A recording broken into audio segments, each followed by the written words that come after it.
Hello students, mister mathematics में आपका स्वागत है।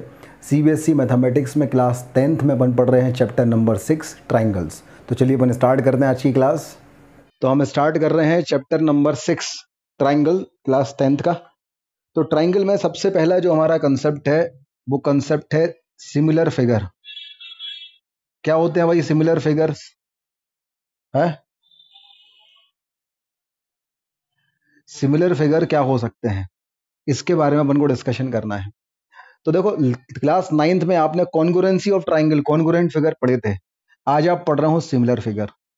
कॉन्ग्रुएंट फिगर और सिमिलर फिगर, इसको आपको समझना पड़ेगा क्या होते हैं। बहुत ही आसान है। कॉन्ग्रुएंट फिगर का मतलब क्या होता है कि अगर हमारे पास दो ऑब्जेक्ट, कुछ ऐसे ऑब्जेक्ट हैं कि अगर उनको एक दूसरे के ऊपर ढक दिया जाए तो एक दूसरे को पूर्णतः वो ढक लें, अच्छे से खतरनाक तरह ढक लें, है ना। जैसे मान लो दो लोग हैं, एक राम श्याम, मतलब बिल्कुल जुड़वा है, बिल्कुल हम शक्ल हैं, तो वो कैसे हो जाएंगे कॉन्ग्रुएंट। एक same height, same health, same बिल्कुल नाक नक्शा, तो वो कैसे हो जाएंगे कॉन्ग्रुएंट हो जाएंगे। कोई भी दो फिगर अगर कॉन्ग्रुएंट होते थे, कोई दो ट्राइंगल अगर कॉन्ग्रुएंट होते थे, तो उनकी साइड्स भी इक्वल होती थी और उनके एंगल्स भी इक्वल होते थे। ये साइड्स भी इक्वल होती थी और उनके एंगल्स भी इक्वल होते थे, है ना। ऐसा कुछ अपन ने क्लास 9th में कॉन्ग्रुएंट फिगर्स पढ़े थे।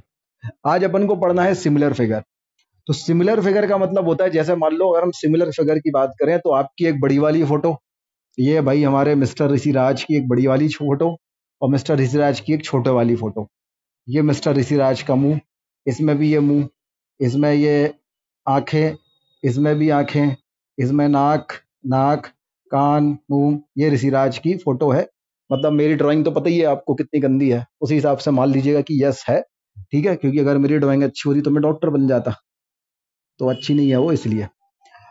अब भाई साहब बात इतनी है कि जैसे मान लो ये दोनों ऋषिराज की फोटो हैं, तो हमने सेम फोटो है ना, सेम पोजीशन वाली फोटो, एक ही हमने चीज की बड़ी फोटो बनवा ली, एक की छोटी फोटो बनवा ली। तो इस वाली फोटो में इनके जो भी कहीं से भी बिल्कुल सेम सिमिलर फोटोज होंगी, ये इन फोटोज को अपन क्या बोलेंगे, सिमिलर फोटोज बोलेंगे, बिल्कुल सिमिलर फिगर्स बोलेंगे।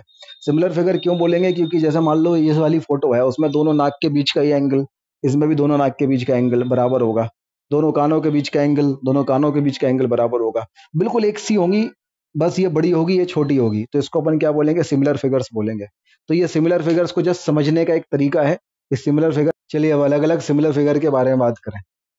पहला, अगर हमारे पास दो सर्कल सिमिलर हैं तो क्या होगा? सिमिलर सर्कल क्या होगा? अब भाई साहब सर्कल तो हमेशा सिमिलर ही होते हैं, क्योंकि circle has no angle. Radius तो इक्वल होगी नहीं, रेडियस अगर इक्वल हो गई तो वो कॉन्ग्रुएंट हो जाएंगे। तो कोई भी दो सर्कल ले लेंगे आप दुनिया के, जिसकी रेडियस कुछ भी हो, वो हमारे पास सिमिलर सर्कल रहेंगे। Any two circles are similar circle because they have no angles, ठीक है। सिमिलर सर्कल के बाद अगर हम देखें रेक्टेंगल, सिमिलर रेक्टेंगल, रेक्टेंगल के बारे में क्या कहूंगा भाई? अगर हमारे पास देखो दो फिगर अगर सिमिलर हैं तो उनके एंगल सिमिलर होने, इक्वल होने चाहिए। उनके एंगल्स इक्वल होने चाहिए, उनकी साइड्स इक्वल हो, वो जरूरी नहीं है, साइड्स प्रोपोर्शन में होनी चाहिए। तो जैसे मान लो हमारे पास ये है रेक्टेंगल, तो इस रेक्टेंगल के बारे में आप क्या कहेंगे? ये रेक्टेंगल हमारे पास सिमिलर होंगे क्या? बोलो भाई। भाई अगर हम इस रेक्टेंगल के बारे में बात करें तो क्या ये रेक्टेंगल सिमिलर होंगे? अगर हमारे पास दो स्क्वायर हैं, दो स्क्वायर, एक हमारे पास स्क्वायर वन और दूसरा हमारे पास है स्क्वायर टू, क्या ये सिमिलर होंगे हमेशा? तो अगर स्क्वायर के बारे में बात करें तो स्क्वायर तो ऑलवेज, स्क्वायर और सर्कल ये तो ऑलवेज सिमिलर होंगे। रेक्टेंगल सिमिलर होंगे ये जरूरी नहीं है ना। क्योंकि रेक्टेंगल में जो साइड्स का रेशो है वो जरूर डिपेंड करेगा, इसकी लेंथ वन, इसकी लेंथ टू, तो length one upon length two, इसकी विड्थ वन और इसकी विड्थ टू, ये width one upon width two, ये बराबर होना चाहिए। ये अगर बराबर होंगे तो सिमिलर होंगे, और बराबर नहीं होंगे तो सिमिलर नहीं होंगे। लेकिन circle, two circles are always similar, two square are always similar, ये सब तो सिमिलर ही होंगे। हमें जो सबसे इंपॉर्टेंट चीज सिमिलरिटी में पढ़नी है वो है similar triangle.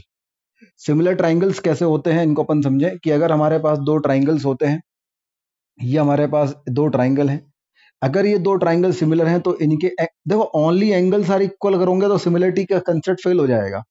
Only angles are equal नहीं है। अगर हमारे पास ये दो ट्राइंगल हैं A B C and triangle P Q R, अगर हमारे पास triangle A B C is similar to triangle P Q R है, तो इसको पहले नंबर तो लिखते कैसे है ना, इसको अपन लिखते हैं triangle A B C similar का, ये साइन होता है सिमिलर का, similar to triangle P Q R, this is a sign of similarity.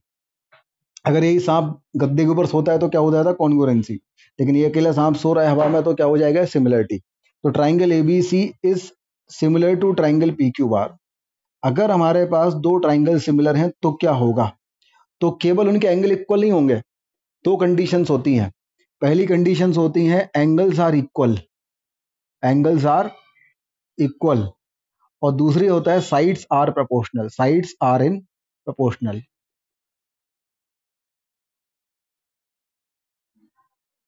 उनके एंगल्स इक्वल होंगे और साइड्स प्रोपोर्शनल में होंगे।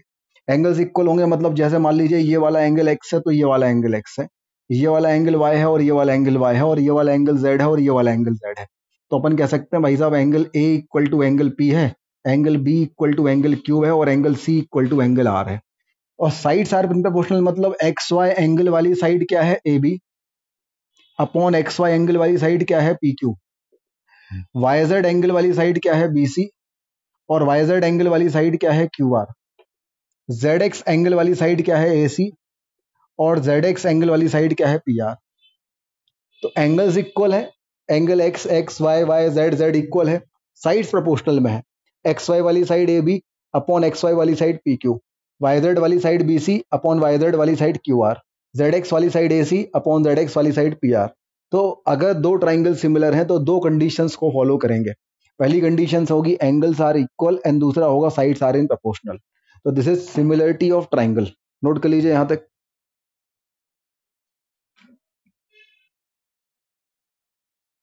अब हमने सिमिलरिटी का जो कंसेप्ट पढ़ा है, सिमिलरिटी का कंसेप्ट हमने क्या पढ़ा भाई, दो ट्राइंगल सिमिलर होंगे अगर उनके एंगल्स इक्वल हैं और साइड्स प्रोपोर्शनल में है। तो ये कंसेप्ट हर जगह लगेगा, आप रेक्टेंगल में भी ये कंसेप्ट लगा सकते हैं, क्वाड्रिलेटरल में भी ये कंसेप्ट लगा सकते हैं। अब देखो दो सर्कल्स आर ऑलवेज सिमिलर क्योंकि उनमें एंगल्स होते ही नहीं है ना, और two square are always similar क्योंकि उसमें जो भी साइड्स का रेशियो होगा वो हमेशा बराबर ही होगा, और जो एंगल्स है वो हमेशा 90 डिग्री होंगे। लेकिन जब रेक्टेंगल की बात आएगी, रेक्टेंगल वाली चीज उस समय अपन ने थोड़ी सी कम पढ़ी थी, उसको मैं एक्सप्लेन करता हूँ। कि जैसे मान लो ये हमारे पास एक रेक्टेंगल है, ये हमारे पास रेक्टेंगल है ए बी सी डी, ठीक है, और एक मैंने दूसरा रेक्टेंगल बना दिया, ये हमारे पास एक रेक्टेंगल है, ये रेक्टेंगल हमारे पास है पी क्यू आर एस। तो भाई अगर ये रेक्टेंगल है तो इसके भी ऑल एंगल 90 डिग्रीज होंगे और इसके भी ऑल एंगल 90 डिग्रीज होंगे। तो अगर मैं कहूँ एंगल्स इक्वल है, बिल्कुल एंगल्स तो इक्वल है।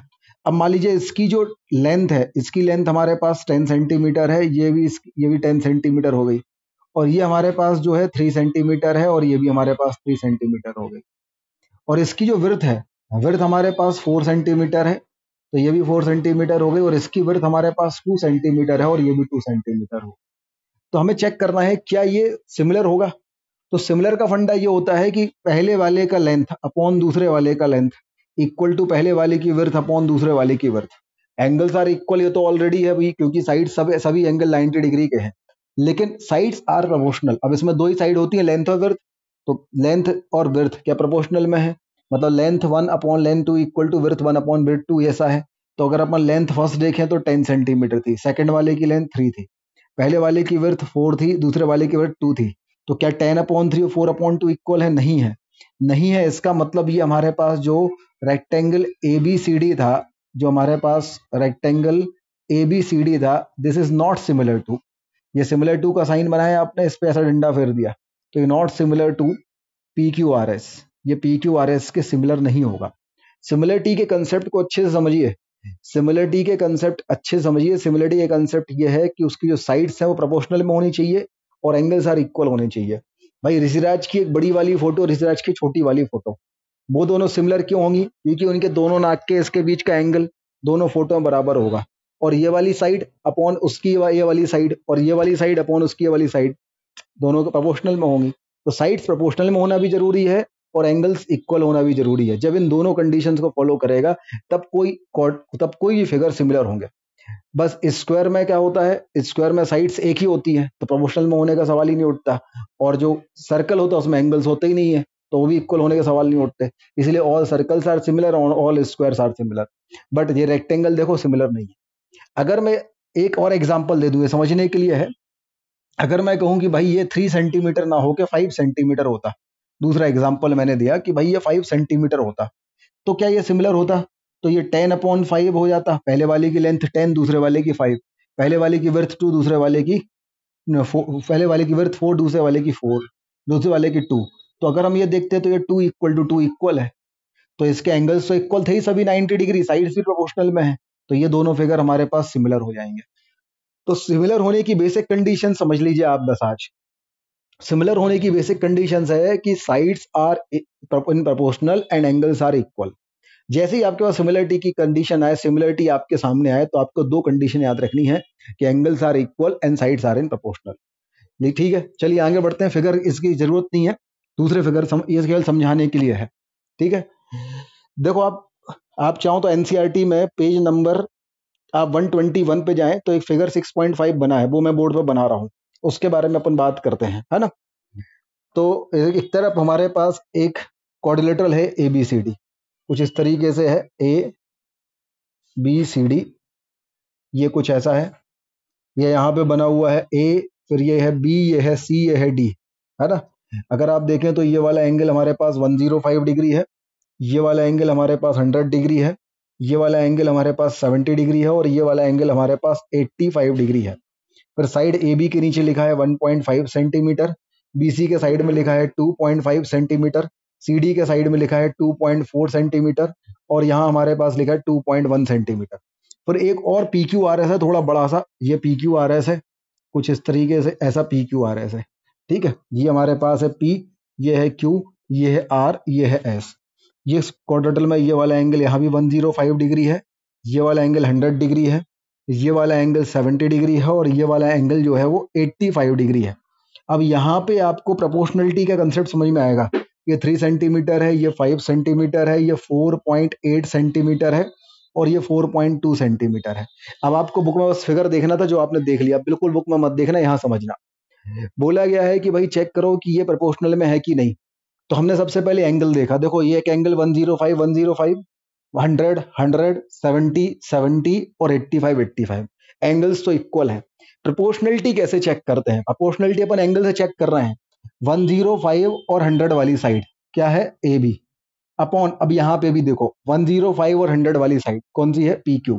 तो AB अपॉन PQ लेंगे। फिर आ जाओ, इसके ये किसके इक्वल होना चाहिए? 100 और 70 वाली साइड BC, और 100 और 70 वाली साइड क्या है? QR, QR के इक्वल।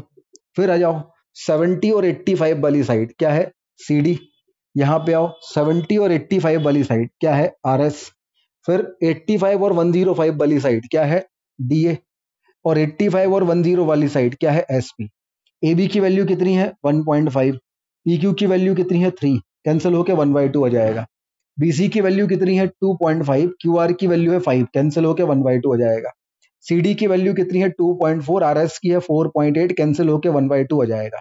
DA की वैल्यू कितनी है? 2.1, और SP की वैल्यू 4.2, कैंसिल होके 1/2 आ जाएगा। ये सभी इक्वल है, हमें इक्वल चाहिए थे, इक्वल ही है ना, इक्वल है तो ये सिमिलर है। तो ये चीज समझो सिमिलर क्यों है। सिमिलरिटी की दो कंडीशन होंगी, सिमिलरिटी जैसे ही आपके सामने है दिमाग में सेट कर लो, similarity has two conditions. First condition क्या है? Angles are equal. Second condition क्या है? Sides are in proportional.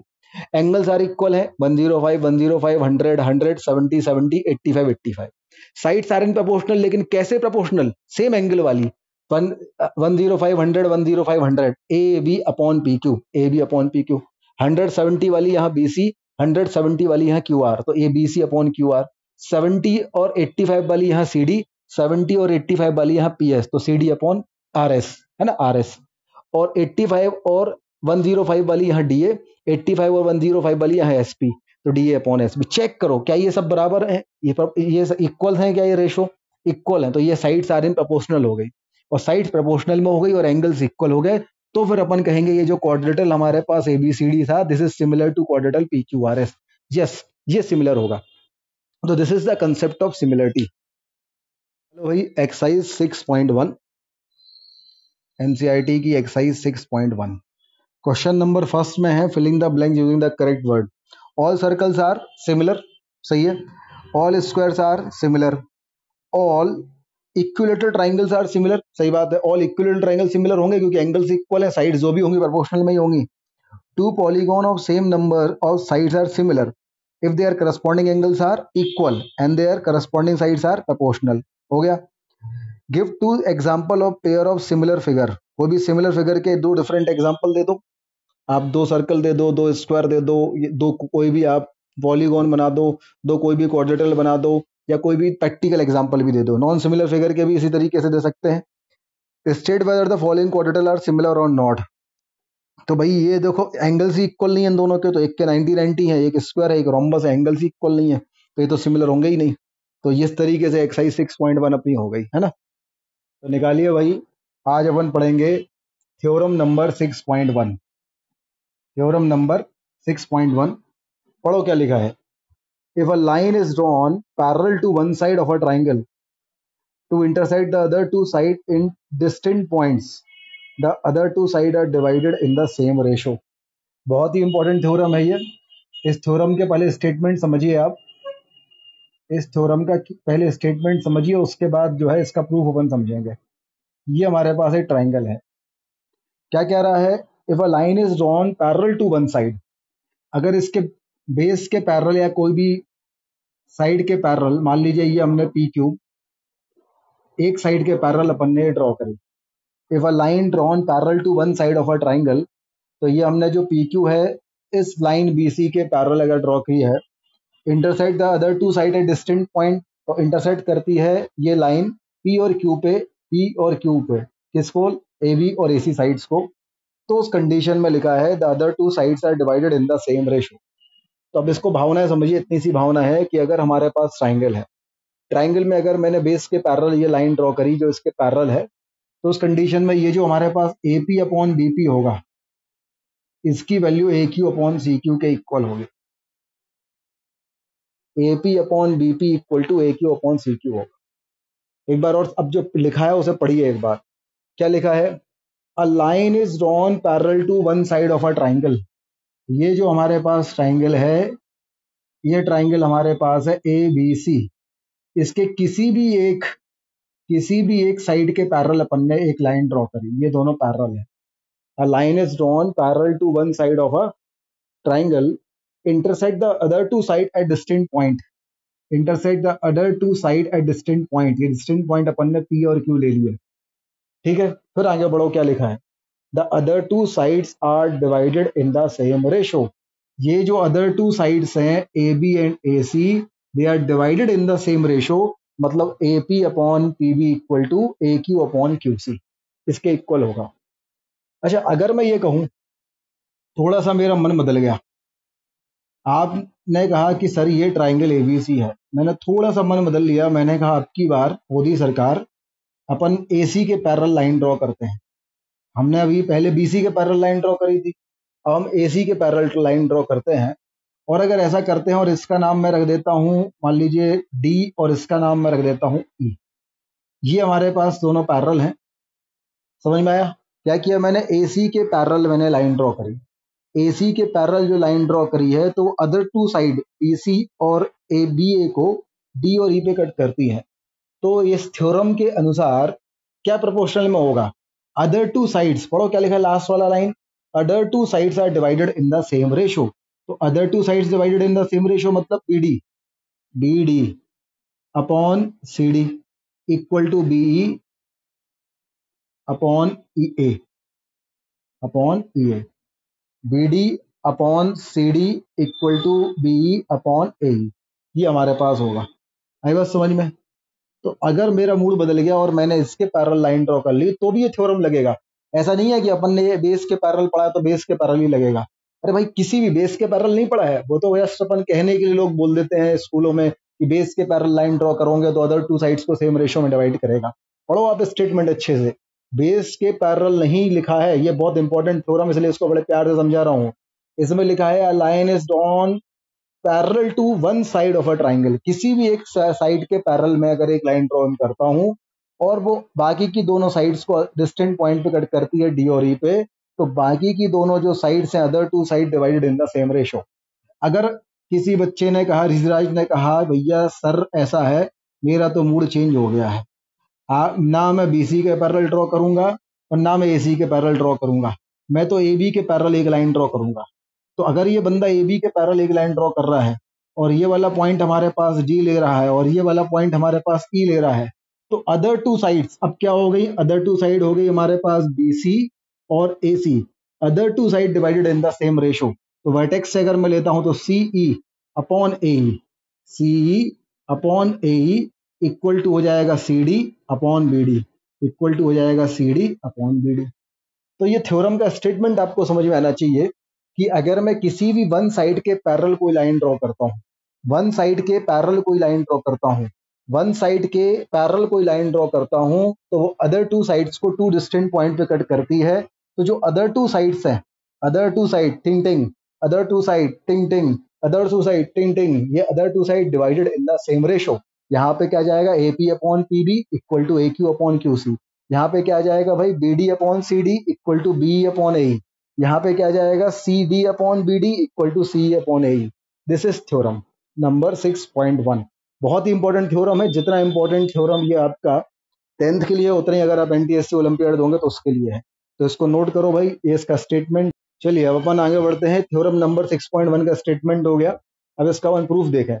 Proof बहुत ही आसान है। प्रूफ के लिए अपन को दो कंस्ट्रक्शन करने हैं। एक तो मुझे यहाँ परपेंडिकुलर ड्रॉ करना है क्यू से, मैंने क्यू से ये परपेंडिकुलर ड्रॉ कर दिया, मान लीजिए मैंने ये ड्रॉ कर दिया एम। तो अगर मैं इसमें कंस्ट्रक्शन लिखता हूं तो कंस्ट्रक्शन में सबसे पहला कंस्ट्रक्शन तो ये आ गया कि क्यू एम इसके परपेंडिकुलर होगा ए बी के, ये हो गया। और दूसरा हमारे पास पी एन, पी एन हमारे पास किसके परपेंडिकुलर हो गया, पी एन हमारे पास परपेंडिकुलर हो गया ए सी के। Q M is perpendicular to A B and P N is perpendicular to A C. सबसे पहले अपन ने क्या किया, ये परपेंडिकुलर ड्रॉ कर दिया। अब एरिया ऑफ ट्राइंगल से अपना काम हो जाएगा भाई साहब। कैसे होगा देखो जरा, है ना। अच्छा अपन ने इनको भी ज्वाइन कर दिया, ये अपन ने इसको और इसको भी ज्वाइन कर देते हैं अपन, चलिए। और अपन ने जो ज्वाइन कर दिया वो क्या ज्वाइन कर दिया, बी क्यू को एंड सी पी को, इसको भी ज्वाइन कर दिया। नोट कीजिए सबसे पहले। अब देखो भाई, अब इसमें हमारे पास चार ट्राइंगल हमें देखने हैं। देखना बढ़िया चार ट्राइंगल दिखाऊंगा मैं आपको। पहला जो ट्राइंगल आपको ये दिख रहा होगा, ये वाला दिख रहा है भाई साहब, ये वाला ट्राइंगल।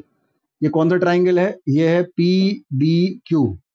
अगर मैं ट्राइंगल पी बी क्यूब के बारे में बात करूं और इसके एरिया के बारे में बात करूं, तो इसका जो बेस है, इसका बेस क्या है, पी बी, और हाइट जो इसकी है वो क्या है, Q N, Q M, not Q N, Q M. Half base into height, base इसका क्या है पीबी और हाइट इसकी क्या है क्यू एम।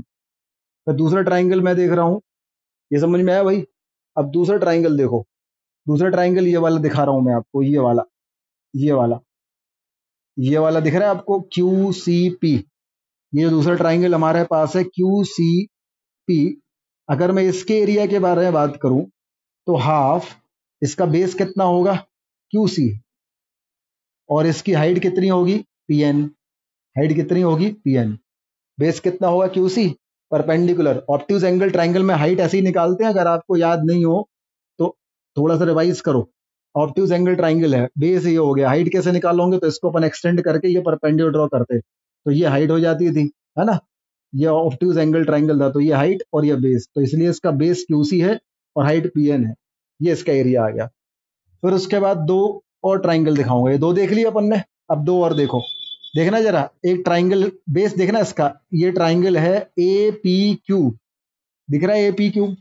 ये जो ट्राइंगल हमारे पास है ए पी क्यूब, इसका बेस मैंने ले लिया ए पी। अगर बेस मैंने ले लिया ए पी तो इसकी हाइट क्या हो जाएगी, क्यू एम।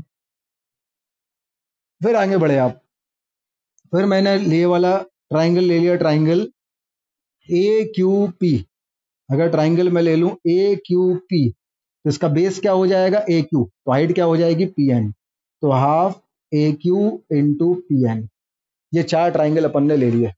देख लो भाई, सबको आवाज आ रही है, अच्छे से समझ लो क्या किया अपन। आगे देखो भाई, अब हमें क्या करना है, जिस सेम हाइट वाले आइटमों को डिवाइड करना है। ये क्यू एम वाले हाइट वाले ट्राइंगल को डिवाइड करो, पी एन वाले को डिवाइड करो। तो मैंने क्यू एम और क्यू एम वाला लिया, ऊपर लिया मैंने ट्राइंगल ए पी क्यूब का एरिया, और नीचे मैंने लिया ट्राइंगल पी बी क्यू का area, triangle P B Q का area.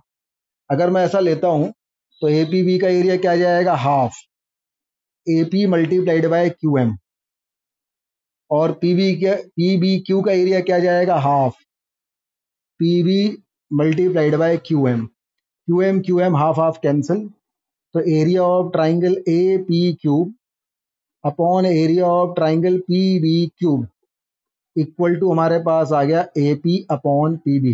This is equation number 1। फिर मैंने पी एन वाला लिया, ऊपर मैं ये लूंगा ए क्यू वाला, ए क्यू मुझे ऊपर चाहिए ना, फिर मैं लूंगा area of triangle A Q P upon area of triangle Q C P. अब ए क्यू पी का एरिया हो जाएगा half A Q into P N, तो ये हमारे पास हो गया half A Q into P N, और क्यू सी पी का area half Q C into P N, तो ये हो जाएगा half Q C into P N half half cancel, तो area of triangle A Q P equal to area of triangle Q C P equal to A Q upon Q C. Equation number 2। देखो भाई, हमारा जो main motive है ना, वो तो A P upon P B equal to A Q upon Q C वाला है। तो हमने कहा भाई ए पी वाला ये है, पी बी वाला ये है, तो A P upon P B वाला निकालना था, तो हमने दिस अपॉन दिस ले लिया। फिर हमें ए क्यू अपॉन क्यू सी चाहिए, तो ए क्यू और क्यू सी ये है, तो हमने दिस अपॉन दिस ले लिया। तो हम जब इन दोनों को डिवाइड किया, इन दोनों को डिवाइड किया, तो यहाँ देखो A P upon P B की वैल्यू इन दोनों ट्राइंगल का एरिया आ गई, और A Q upon Q C इन दोनों ट्राइंगल का एरिया आ गई। यहाँ तक अपन पहुंच गए। बोलो भाई, यहाँ तक किसी को? अब देखो भाई, अब हमारे पास बहुत ही छोटे छोटे से दो कंसेप्ट लगेंगे।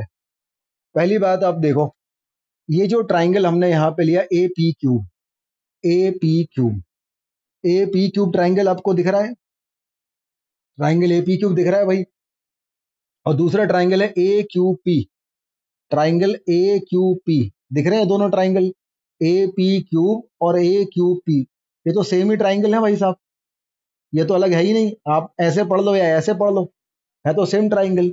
जब सेम ट्राइंगल है तो इनका area, area of triangle A P Q equal to area of triangle A Q P, इन दोनों के एरिया भी बराबर होंगे। जब ट्राइंगल ही सेम है तो उनके एरिया भी बराबर ही होंगे ना भाई साहब। बोलो, क्या ये चीज समझ में आई? भाई ये दोनों ट्राइंगल ए पी क्यू और ए क्यू पी सेम थे, जब सेम थे तो उनके एरिया बराबर होंगे। इसको अपन इक्वेशन नंबर 3 ले लेते हैं। फिर मैं आगे बढ़ा।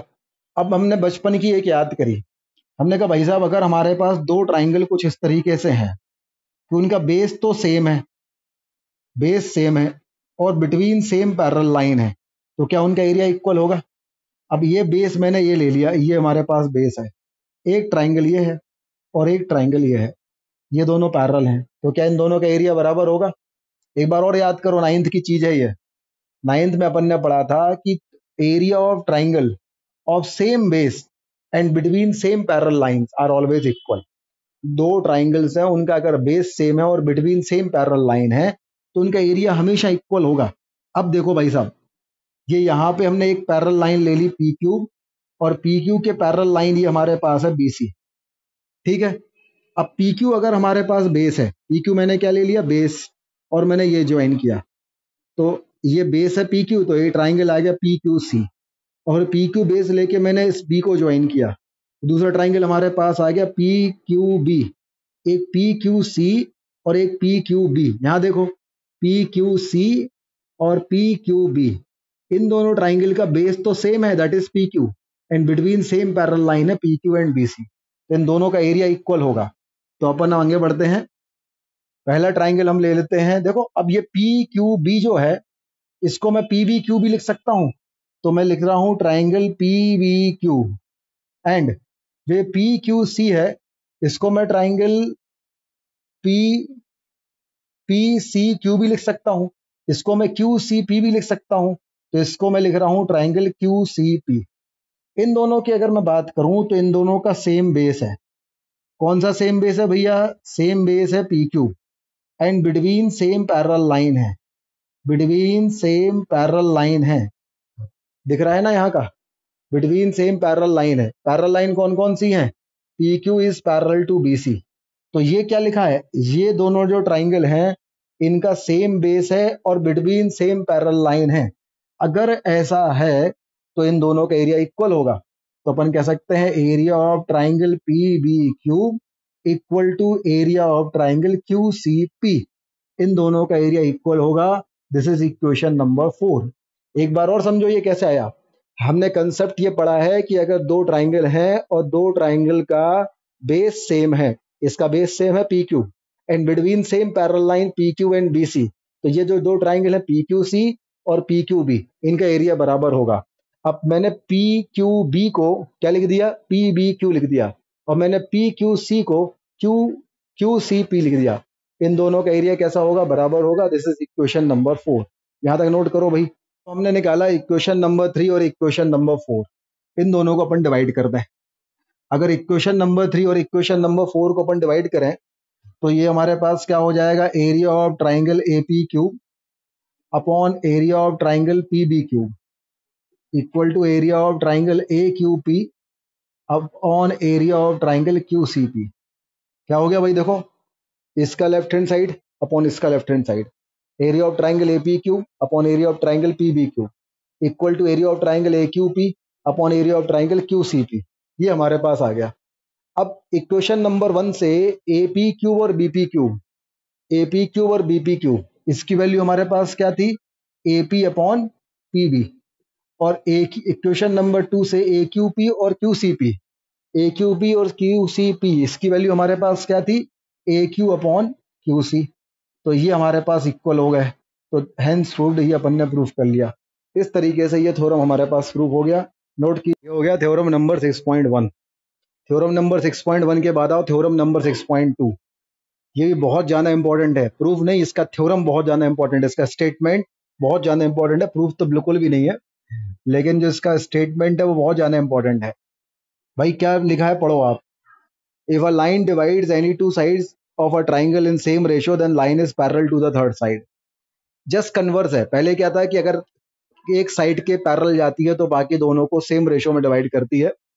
तो अभी दूसरे में क्या हो जाएगा कि अगर दो साइड को सेम रेशियो में डिवाइड करती है तो तीसरे के पैरेलल होती है। पहले क्या था, एक के पैरेलल जाती तो बाकी दो को सेम रेशियो में डिवाइड करती है। इसमें क्या हो जाएगा कि अगर एक लाइन हमारे पास कुछ इस तरीके से है, ये हमारे पास है पी क्यू, गिवन ये नहीं है कि ये पैरेलल है, गिवन क्या है कि ये सेम रेशियो में डिवाइड करती है, जिन दो साइड को इंटरसेक्ट करती है उन दो साइड को। A P upon B P की जो वैल्यू है, ये वैल्यू हमारे पास A Q upon C Q की है। अगर ऐसा है तो उस कंडीशन में ये जो लाइन पी क्यू होगी ये पैरेलल टू बी सी है। जस्ट कन्वर्स है। पहले ये था पैरेलल था तो सेम रेशियो में डिवाइड करता है, अब ये है कि अगर सेम रेशियो में डिवाइड करता है तो पैरेलल कर होता है। ये बहुत ही इंपॉर्टेंट थ्योरम है। इसका जो कंसेप्ट है ये क्वेश्चंस में यूज होगा। प्रूफ इसका बहुत ही आसान है, बहुत ही सड़ा है, लेकिन ये थ्योरम बहुत इंपॉर्टेंट है। तो इसके स्टेटमेंट के लिए 2 लाइन की जगह छोड़ दीजिएगा सबसे पहले थ्योरम नंबर 6.2 की, और जो भी एनसीईआरटी में स्टेटमेंट लिखा है एज इट इज उसको छाप लीजिएगा। उसके बाद फिर ये नोट कीजिए, फिर अपन इसका प्रूफ करते हैं। इसका प्रूफ बहुत ही आसान है कि एजम्पशन बेस्ड प्रूफ है इसका। भाई हमारे पास हम ये मान लेते हैं कि भाई ये जो पी क्यू दिया है ना, ये पी क्यू इसके पैरेलल ही नहीं है। आप यही कहना चाहते हो ना कि ये प्रूफ पैरेलल नहीं है, हमने मान लिया, आप सही बोल रहे हो, ये इसके पैरेलल नहीं है, ठीक है। तो फिर इसके पैरेलल कौन सा है, हम इसके पैरेलल फिर ड्रॉ कर देते हैं। बोले ये हमने ड्रॉ कर दिया पी क्यू डैश। हमने कहा भाई हमने ये ड्रॉ किया है कि जो पी क्यू डैश है ये पैरेलल टू बी सी है, और अगर P Q dash parallel to B C है तो उसको सेम रेशियो में डिवाइड करेगा। तो हमारे पास A P upon B P equal to क्या जाएगा, A Q dash upon C Q dash. भाई हम ये तो क्यू वाला तो भूल ही गए। इनने बोला कि भाई ये हमारे पास पैरेलल नहीं है, अपन ने कहा ठीक पैरेलल नहीं है। तो पैरेलल कौन सा है, पी क्यू डैश पैरेलल है। अगर पी क्यू डैश पैरेलल है तो A P upon B P equal to क्या है, A Q upon Q dash है। बिल्कुल सही बात है। लेकिन जैसे ही ये आ गया, अपन ने लगाया बट, बोले बट ये पी क्यू भी दिया हुआ है और ये ऐसा बोला गया है कि A P upon B P की जो वैल्यू है वो value A Q upon C Q के इक्वल है। ये इक्वेशन नंबर 2 हमें गिवन है। तो अब इसका देखो, इस तरफ वाला लेफ्ट हैंड साइड बराबर है, तो राइट हैंड साइड भी बराबर होना चाहिए। A Q dash upon C Q dash equal to A Q upon C Q होना चाहिए। और ये केवल जब होगा ये केवल जब होगा जब क्यू एंड क्यू डैश जो है वो सेम होंगे। Q and Q dash same होंगे तो जो हरकत पी क्यू डैश कर रहा था वही हरकत पी क्यू करेगा। पी क्यू डैश जो है पैरेलल टू बी सी था, तो जो पी क्यू है वो भी पैरेलल टू बी सी होगा। प्रूफ है ना, कोई काम का नहीं है प्रूफ इसका, लेकिन प्रूफ ऐसे होता है, ये बहुत ही आसान है, नोट कर लीजिए भाई। पढ़ रहे थे ट्राइंगल्स, थ्योरम नंबर 6.1 पढ़ चुके थे। अब निकालो सॉल्व एग्जांपल नंबर 1। पढ़ो भाई क्या लिखा है। बोला गया है a line intersect side A B and B C of triangle A B C at D and D respectively which is parallel to B C है। तो A D upon A B अच्छा equal to A upon A C. अच्छा देखो भाई साहब, बहुत ही सुंदर सवाल है, आसान सवाल है, संस्कारी सवाल है। बोला गया है ये ट्राइंगल हमारे पास है ए बी सी, एक रेखा है, एक लाइन है जो इसके पैरेलल है बीसी के, और इसको डी और ई पे इंटरसेक्ट करती है। ठीक है, तो ऐसा है ज्योमेट्री में जब सवाल किए जाते हैं ना तो पूरा निमंत्रण पत्रिका लिखी जाती है। पहले लिखा जाता है गिवन क्या है। गिवन है हमारे पास ट्राइंगल एबीसी, नाइन्थ में भी आपको चिल्ला चिल्ला के से बताया था। पहली चीज क्या गिवन है, ट्राइंगल एबीसी। दूसरी गिवन है D E is parallel to B C. ये दो चीजें अपने पास गिवन है। फिर अगर फाइंड करना है तो टू फाइंड, और प्रूफ करना है तो टू प्रूफ। इसमें टू प्रूफ आएगा। क्या ट्रू प्रूफ है भैया, A D upon A B की जो वैल्यू है, ये वैल्यू जो है A E upon A C के इक्वल होगी। फिर कंस्ट्रक्शन आता है, अगर कुछ कंस्ट्रक्शन अपन ने किया है तो, लेकिन अपन ने तो कुछ किया ही नहीं है तो कंस्ट्रक्शन की कोई चीज नहीं आएगी, सीधा अपन आ जाएंगे प्रूफ पे। प्रूफ इसका बहुत विकराल तरीके से आसान है। अगर अपन देखें A D upon A B equal to A upon A C proof करनी है, प्रूफ इसका बहुत आसान है। अपन ने थ्योरम नंबर 6.1 में देखा है कि अगर किसी ट्राइंगल की वन साइड के पैरेलल कोई लाइन ड्रॉ करते हैं तो अदर टू साइड को वो सेम प्रपोर्शन में, सेम रेशियो में डिवाइड करती है। तो अगर हमारे पास गिवन है कि इन ट्राइंगल ए बी सी, अगर ट्राइंगल ए बी सी में D E is parallel to B C, D E जो है अगर बी सी के पैरेलल है, डी ई अगर बी सी के पैरेलल है तो बाकी दोनों साइड ए बी और ए सी को सेम रेशियो में डिवाइड करेगी। तो ये हमारे पास आ जाएगा ए डी अपॉन आ जाएगा बी डी इक्वल टू आ जाएगा ए ई अपॉन आ जाएगा ई सी। ये अपन को चाहिए है भाई साहब, है ना, तो ये चाहिए है। अब देखो भैया A D upon B D equal to A upon E C चाहिए है, और यहाँ प्रूफ क्या करना है, A D upon A B, अच्छा ये अपॉन में ए बी होना चाहिए, ए अपॉन ए सी। अच्छा अच्छा अच्छा, तो ऐसा है अपन को जो गायब करना है वो ई डी और ई सी है। तो अपन इसका पहले रेसिप्रोकल ले लेते हैं, है ना। क्या कर लेते हैं अपन, रेसिप्रोकल। अगर रेसिप्रोकल लेंगे तो हमारे पास क्या जाएगा, B D upon A D equal to क्या जाएगा, ई सी अपॉन ए। ये अपन ने ले लिया। अब हमें चाहिए ए बी, तो देखो ए बी बेसिकली क्या है, B D plus A D है, और यहाँ चाहिए ए सी बेसिकली क्या है, ए ई प्लस ई सी है। तो अपन दोनों तरफ कंपोनेंटो लगा दें। कंपोनेंटो में क्या होता है कि हमारे पास हो जाता है नीचे वाला प्लस ऊपर वाला अपॉन नीचे वाला जोका तो, और यहाँ हो जाता है नीचे वाला प्लस ऊपर वाला और अपॉन नीचे वाला जोका तो। क्या किया अपन ने यहाँ पे, ये पढ़ा है कंपोनेंटो डिविडेंडो अल्टरनेंटो, है ना। अगर हमारे पास A upon B equal to C upon D है, तो अगर मैं इसे लिखता हूँ A plus B upon B equal to C plus D upon D, तो इसे बोलते हैं कंपोनेंडो। अगर मैं लिखता हूँ A minus B upon B equal to C minus D upon D, इसे बोलते हैं डिविडेंडो।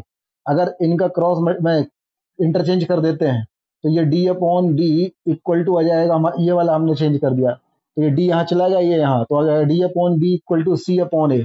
या फिर ये वाला चेंज कर दो, A upon C equal to B upon D, इसको बोलते हैं अल्टरनेंडो। और जब ये कंपोनेंडो, ये डिविडेंडो, ये दोनों अल्टरनेंडो, और जब प्लस माइनस दोनों कर देते हैं, A plus B upon A minus B equal to C plus D upon C minus D, इसको बोलते हैं कंपोनेंडो एंड डिविडेंडो, है ना। घूर तो ऐसे रहा हो जैसे जीवन में कभी ना पढ़ा हो। 7th क्लास में रेशियो एंड प्रोपोर्शन पढ़ा, उसमें पढ़ा है। जिन लोगों ने नहीं पढ़ा है तो Hall and Knight higher algebra की जो अपन ने ली है, जिन लोगों ने नहीं ली हो वो ले लेना, Hall and Knight higher algebra, उसमें पूरे चैप्टर है रेशियो एंड प्रोपोर्शन का, वो पढ़ लेना, ठीक है। जान पूछ के हमने इसलिए यूज करा है कि आपको नाम तो याद है कम से कम। 12th क्लास के बच्चे तक मुंह खोल देते हैं इसके नाम से। भाई हमने कुछ नहीं किया, दो तरफ +1 कर दिया, +1 करोगे तो भी यही आ जाएगा, लेकिन हम कंपोनेंटो ही बोलेंगे क्योंकि 10th में आ गए हैं।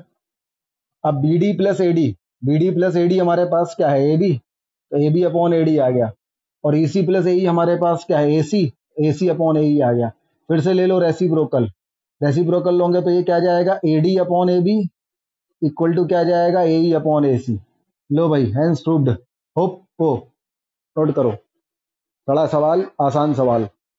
और एग्जाम्पल नंबर 2 निकालो भैया। पढ़ो, अंग्रेजी में लिखा हुआ है, क्या लिखा है। बोला गया है solve example number 2, A B C D is a trapezium with A B is parallel to C D. अच्छी बात है।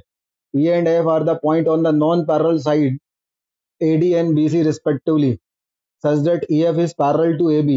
So मतलब show that AE upon ED equal to BF upon FC। बहुत ही कॉमन सा सवाल है इस चैप्टर का ये। मतलब ऐसे आपको ये ट्रेपेजियम वाले 4-5 सवाल देखने मिल जाएंगे, तो इसलिए इसको इम्पोर्टेंट भी बोलते हैं इस कारण से। तो इसमें इम्पोर्टेंट लगा लो पहले, इम्पोर्टेंट परिवार से सवाल है ये, ठीक है। ऐसे ट्रेपेजियम वाले सवाल और भी देखने मिलेंगे, इसलिए इम्पोर्टेंट है ये। चलो भाई, तो अपन सबसे पहले देखें, हमें गिवन ये है कि A B C D trapezium है, तो ए बी और सी डी पैरेलल है और ई एफ भी सी डी के पैरेलल है। मतलब ये तीनों लाइन पैरेलल हो गई। अब लिखो भाई, सबसे पहले क्या लिखोगे आप, गिवन। गिवन में आप लिखोगे quadrilateral A B C D जो है वो क्या है, एक ट्रेपेजियम है और इसमें A B is parallel to C D है और ये पैरेलल टू ई एफ भी है। ये तीनों चीजें पैरेलल दी हैं। अब टू प्रूफ में आओ भाई। तो प्रूफ आपको क्या करना है, प्रूफ आपको करना है A E upon A D equal to B F upon F C. इसमें एक अपन कंस्ट्रक्शन भी करते हैं भाई। कंस्ट्रक्शन अपन क्या करते हैं इसमें कि अपन एक डायगोनल ज्वाइन कर देते हैं, बस एक है ना, ज्यादा मेहनत नहीं करते। केवल अपन एक डायगोनल इसका बड़े प्रेम पूर्वक तरीके से ज्वाइन कर देते हैं। जहां ये इंटरसेक्ट रहता है उसका नाम दे दो, कुछ क्या दे दो, पी दे दो। चलो पी नहीं है, पी दे दो। तो अपन कंस्ट्रक्शन लिखेंगे ज्वाइन एसी, ज्वाइन एसी। और दूसरी चीज इसमें लिखेंगे point of intersection, POI. POI का मतलब होता है point of intersection of A C and E F जो है, इसका नाम अपन ने पी दे दिया। तो ये तो भाई साहब जो बना है बोर्ड पे, ये वो है जैसा फ्री के नंबर मिलते हैं ना, इतने लिख के आओगे तो फ्री में कुछ ना कुछ नंबर तो आपको मिल ही जाएंगे। अब यहाँ पे अपन आते हैं एक बार इस वाले ट्राइंगल में और एक बार आते हैं इस वाले ट्राइंगल में। जब अपन इस वाले ट्राइंगल में आएंगे तो इसमें लगेगा हमारे पास, देखो अगर मैं ट्राइंगल आते हैं ए डी सी में, प्रूफ लिख लें अपन, प्रूफ चल रहा है यहाँ पे, प्रूफ चालू हो गया। ध्यान देना भाई साहब, भाई साहब ध्यान ध्यान ध्यान ध्यान। ए सी डी ये ट्राइंगल है, ए सी डी ये ट्राइंगल है। अब ये पूरी लंका अगर सी डी सी के पैरेलल थी तो लंका का थोड़ा सा पार्ट भी डी सी के पैरेलल होगा, सही बात है भाई। तो ए डी सी में अपन कह सकते हैं जो ईपी है ये पैरेलल टू डी सी है। और अगर ये डीसी के पैरेलल है तो ये बाकी दोनों साइड को सेम प्रपोर्शन में डिवाइड करेगी। तो A E upon E D की जो वैल्यू होगी, ए ई अपॉन ई डी की जो value, A E upon E D की जो वैल्यू होगी वो value A P upon P C के होगी। This is equal to A P upon P C. This is equation number 1। बोलो भाई, समझ में आया सभी को? कोई बहुत ही सड़ा आइटम था ये जो हमारे पास ट्राइंगल है, इसमें ईपी सीडी के पैरेलल होगी, क्योंकि जब पूरी लंका सीडी के पैरेलल थी तो उसका थोड़ा सा पार्ट भी सीडी के पैरेलल होगा। तो ये अगर इसके पैरेलल है तो बाकी दोनों साइड को सेम प्रपोर्शन में, सेम रेशियो में डिवाइड करेगी। तो A E upon E D equal to A P upon P C, equation number 1। अब अपन ये वाला ट्राइंगल लाओ, ए बी सी दिख रहा है भाई, दिख रिया है, आजकल बहुत सारा रिया है, इसे दिख रिया है क्या? क्यों भाई, दिख रिया है ट्राइंगल ए बी सी। अब ट्राइंगल ए बी सी में भी ये जो पी एफ है ये ए बी के पैरेलल होगा। क्यों? जब ये पूरी की पूरी लंका ए बी के पैरेलल थी तो उसका छोटा सा पार्ट भी ए बी के पैरेलल होगा। तो जो पी एफ है ये पैरेलल टू हो जाएगा ए बी के, ठीक है। तो इसमें क्या होगा, बाकी दोनों साइड को सेम प्रपोर्शन में डिवाइड करेगा। तो ये हमारे पास A P upon P C की जो वैल्यू होगी, A P upon P C की जो वैल्यू होगी वो क्या होगी, B F upon F C के इक्वल होगी। वो हमारे पास B F upon F C के इक्वल होगी। ये इक्वेशन नंबर 2 आ गई भाई। ये दोनों पैरेलल है, तो अगर ये इसके पैरेलल है तो बाकी दोनों साइड को सेम रेशियो में डिवाइड करेगा। तो A P upon P C equal to B F upon F C. अब आप इक्वेशन नंबर 1 और 2 से देखो, तो यहाँ A P upon P C की वैल्यू किसके इक्वल है भाई, A P upon P C की जो वैल्यू है इक्वेशन नंबर 1 में किसके इक्वल है, A E upon E D के। तो इसकी वैल्यू हमारे पास हो गई ए ई अपॉन ई डी और इसकी इक्वेशन नंबर 2 से ये B F upon F C का इक्वल है, तो इसकी वैल्यू हो गई B F upon F C. तो ये दोनों हमारे पास बराबर बराबर हो गए और ये अपन को होप्पो करने थे, तो होप्पो हो गया। होप्पो नोट करो भाई। शॉर्ट एग्जाम्पल नंबर 3 देखते हैं भाई। शॉर्ट एग्जाम्पल नंबर 3 में क्या कहा गया है, क्वेश्चन देखिए। क्वेश्चन में बोला गया है कि हमारे पास एक है ट्राइंगल, ये एक ट्राइंगल है। ये ट्राइंगल हमारे पास है पी क्यू और आर। इसमें हमारे पास ये यहाँ पे है एस और ये है टी। तो इसमें हमें गिवन है, जो हमें गिवन है वो है P S upon S cube equal to P T upon T R. पहली चीज तो ये गिवन है। दूसरा angle P S T equal to है एंगल पी आर क्यू, इसको मैं एक्स मान लेता हूं। तो पी एस टी की वैल्यू भी एक्स है और पी आर क्यू की वैल्यू भी एक्स है। ये दोनों एंगल हमें इक्वल गिवन है। अगर ऐसे गिवन है तो हमसे बोला गया है प्रूव दैट। तो टू प्रूफ में अगर हम आए तो बोला गया है कि to prove that triangle P Q R is an isosceles triangle, है ना, ये बोला गया है, ये प्रूव करना है अपन को। चलिए अपन स्टार्ट करते हैं, इसको कैसे करेंगे।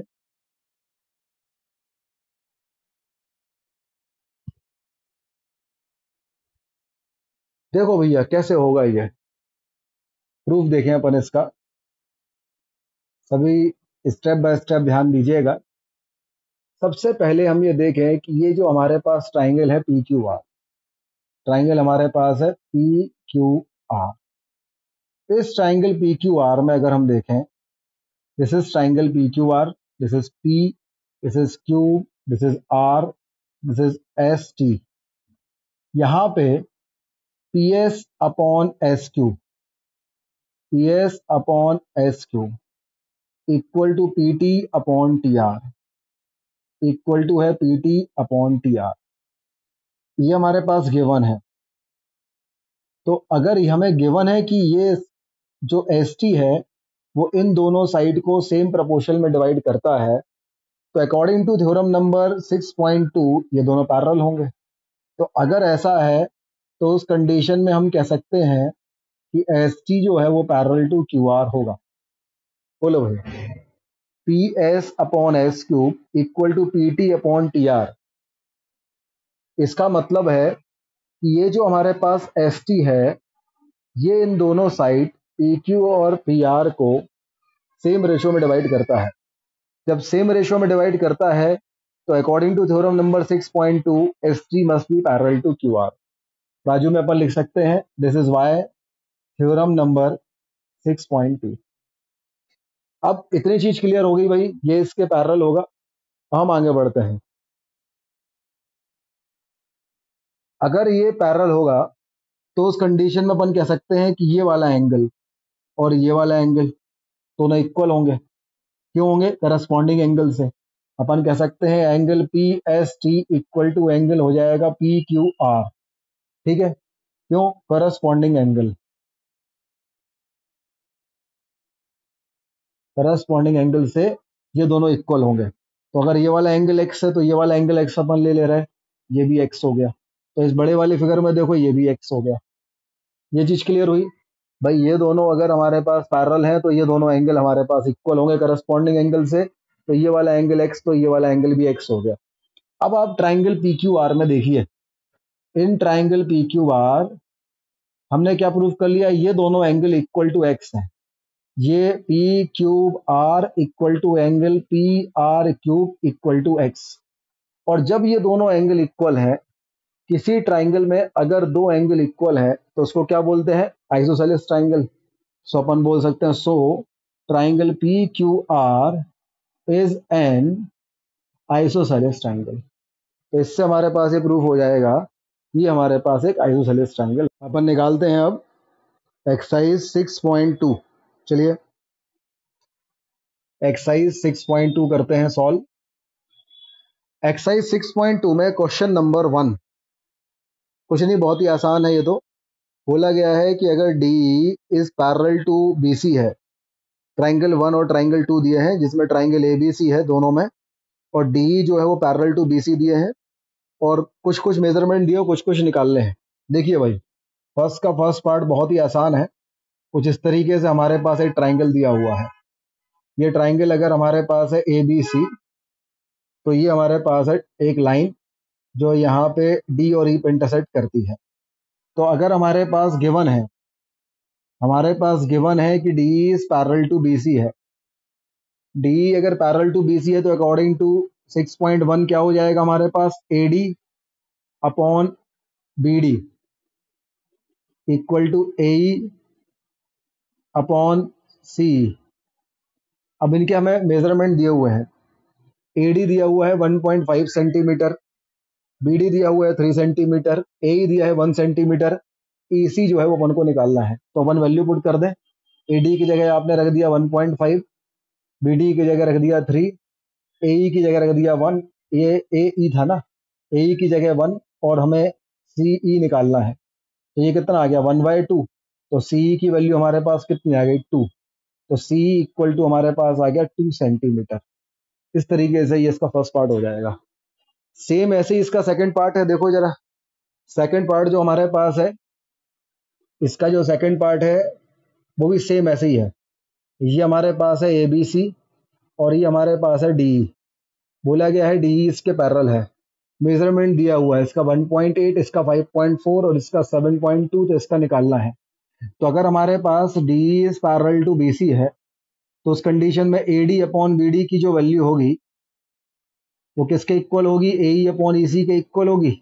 वैल्यू पुट कर दें। AD की नहीं पता, BD की है 7.2, और ये हमारे पास है 1.8, और ये हमारे पास है 5.4। तो 1.8 से ये 3 टाइम्स आ गया, तो AD की वैल्यू आ गई 7.2 अपॉन 3। तो AD की वैल्यू हमारे पास आ गई 2.4 सेंटीमीटर। इस तरीके से AD हमारे पास 2.4 सेंटीमीटर आ गया। ये इसका फर्स्ट पार्ट हो गया। ठीक है, नोट कीजिए भाई। हाँ तो बच्चों, कैसी लगी आज की क्लास? अपन ट्राइंगल्स पढ़ रहे हैं। चलिए मिलते हैं अपन अगली क्लास में आगे के टॉपिक के साथ। तब तक के लिए बहुत बहुत धन्यवाद।